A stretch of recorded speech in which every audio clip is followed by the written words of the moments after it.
Do you know what a C-suite and a treadmill have in common? Both can keep you running, that's right. But you are still at the same spot.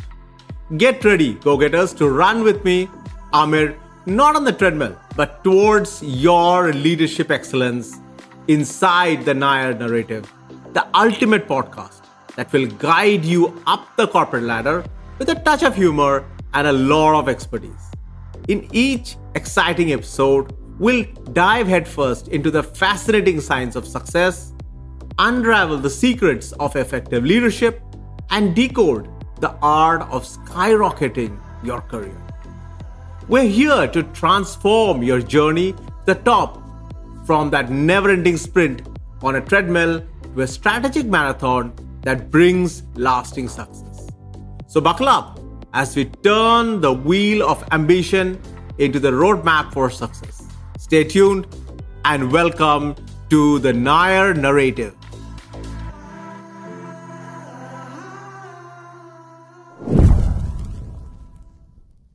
Hello leaders, I am your host Amir and this is episode 2 of the Nair narrative. In the last episode, I had spoken about how self-management starts with clarity. In this episode, I'm going to touch upon 2 key components, priority and strategy. In George Orwell's classic novel Animal Farm, there is a fictional character called Boxer, the horse. He is faithful and strong. His answer to every setback and problem is, I will work harder. He lives true to his philosophy under all circumstances until, exhausted and broken, he's sent to the knacker's yard, a place where old and injured animals that are not suitable to be eaten by humans are killed and their bodies processed so that the body part can be used. He is truly a tragic figure. Are there ways we can be a bit like Boxer? Do you respond to every challenge with, yes, I can take this on as well? After all, we have all been taught from a young age that hard work is key to producing results, and many of us have been amply rewarded for our productivity and our ability to muscle through every task or use brute force to resolve challenges that are thrown at us. How many of you have been in meetings where people were discussing the priorities of different tasks? Outcomes like priority 1, priority 2, priority 3, priority A, priority B, and so on and so forth. And you have said, yes, I can do all of it. Let's understand the origin of the word priority. In French and Latin during the 14th century, the concept of priority was used to signify the foremost or primary task that was required to be done or attention had to be paid to it. The meaning of the word priority is that it is the most important thing you must do or deal with. But now it has taken on a plural form and is largely used in our day-to-day corporate world and also in our personal lives. The problem is that we are losing our capability of determining what is really important and trying to bend reality as if we could handle more than one priority task at the same time. The notion that one can effortlessly achieve everything and take on all tasks is far from new.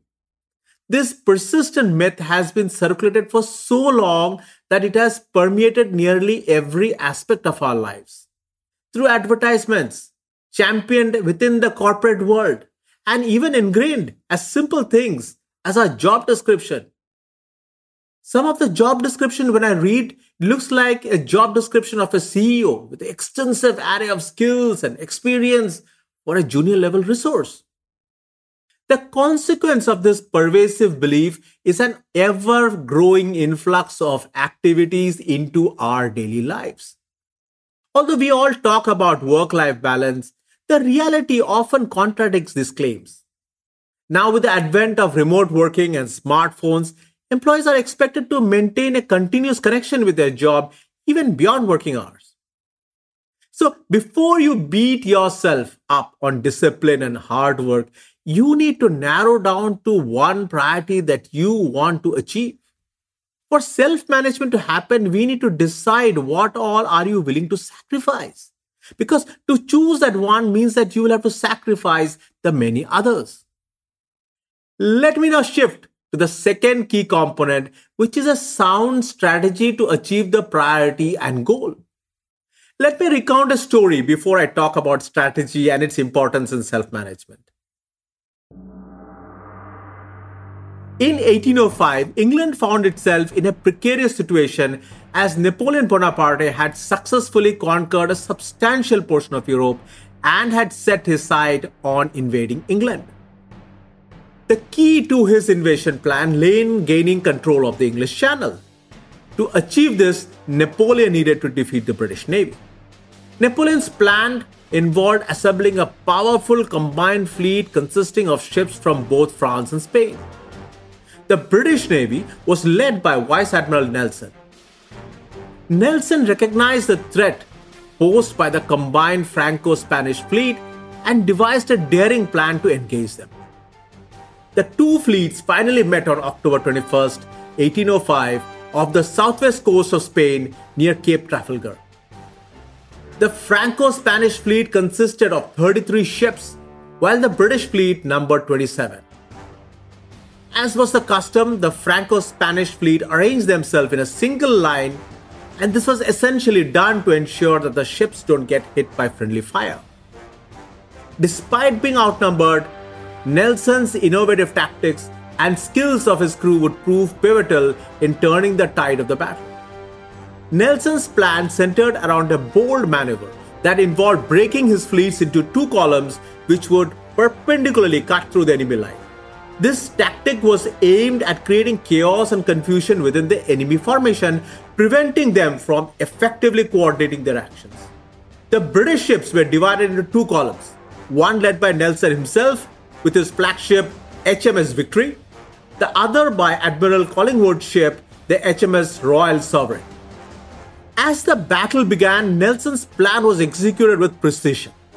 The British ship pierced through the Franco-Spanish line, effectively splitting it into three sections. This move caught the enemy off guard and disrupted their battle formation. The British ship engaged in enemy at a close quarter, relying on their superior gunnery and seamanship skills. Nelson himself was at the forefront of the action, leading his men with remarkable bravery. Tragically, during the battle, Nelson was struck by a French sniper's bullet and he was mortally wounded.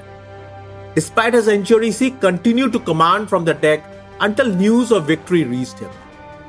Nelson's dying moments were marked by his famous word, "Thank God, I have done my duty." Ultimately, the British Navy emerged victorious at the Battle of Trafalgar. The Franco-Spanish fleet suffered heavy losses with 19 ships captured or destroyed, and the British lost none. The resounding British victory solidified their naval supremacy and effectively dashed Napoleon's hope of invading England. The battle became a defining moment in naval history, and Nelson's leadership and innovative strategy earned him enduring admiration and respect. Anyway, the reason why I wanted to recount this story is that while much of our coaching world's attention is directed towards crafting compelling vision, defining mission, aligning with values, and setting goals, we often overlook the key that brings these elements to life. And that's a well-crafted strategy. Picture strategy as the compass guiding us through the challenges that stand between us and our goal or our priority. As a leader, you have the responsibility to narrow down into the one thing that you will focus on. And remember, this is the most difficult part. Because to have a singular priority, you will have to eliminate many other goals and wishes. Sacrifice them for this one goal. Then identify what are the challenges that you need to overcome and plan out your strategy. This will then help you narrow down to a critical list of actions that you have to take. Yes, there will be many demands and requests for your time and helping others meet their objectives.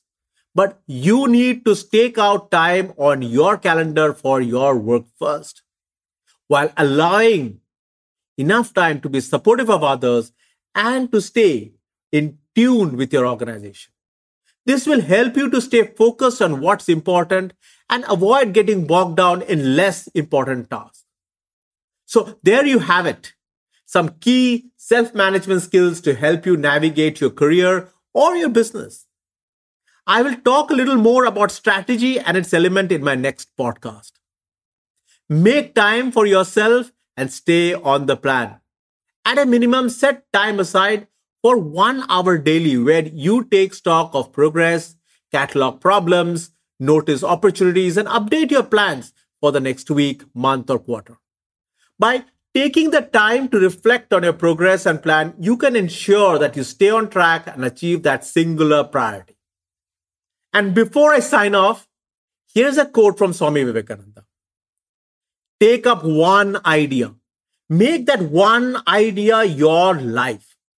Think about it. Dream of it. Live on that one idea.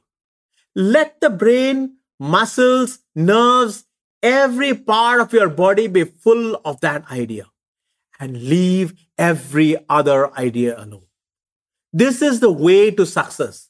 And this is the way great spiritual giants are produced. Others are mere talking machines.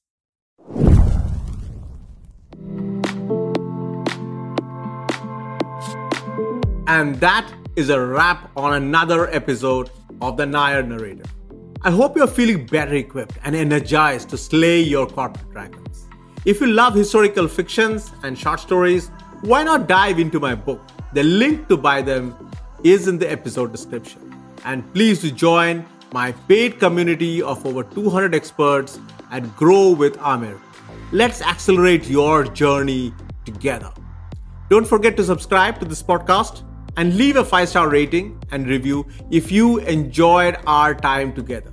Let's keep the conversation going. Share your key takeaways on this episode on LinkedIn at Amir Nair.